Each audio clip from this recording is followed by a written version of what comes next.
என் பெயர் சுபஸ்ரீ. நான் 5ஆம் வகுப்பு படிக்கிறேன். என் பள்ளியின் பெயர் ஊராட்சி ஒன்றிய தொடக்கப்பள்ளி ஆராய்ச்சி. எனக்கு பிடித்த தலைவர் கர்மவீரர் காமராஜர். அவரை பற்றி நான் இப்பொழுது பேச வந்துள்ளேன். கர்மவீரர் காமராஜர் அவர்கள் 1903ஆம் ஆண்டு ஜூலை திங்கள் 15ஆம் தேதி விருதுநகரில் பிறந்தார். இவருடைய தந்தையின் பெயர் குமாரசாமி நாடார், தாயார் சிவகாமி அம்மையார். இவரது இயற்பெயர் காமாட்சி ஆகும். காமராஜர் அவரது தந்தையை இளமையிலே இழந்தாரால் 6ஆம் வகுப்புக்கு மேல் அவரால் பள்ளி கல்வியை தொடர முடியவில்லை.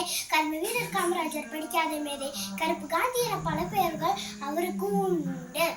1954 இந்தியா தமிழ்நாட்டின் முதலமைச்சராக பதவியேற்றார். கட்டாய கல்வி, இலவச கல்வி, மதிய உணவு திட்டம் என பல திட்டங்களை ஏற்படுத்தினார். இதனால் கல்வி கற்றிருந்த காமராஜர் என அன்போடு மக்களால் அழைக்கப்பட்டார்.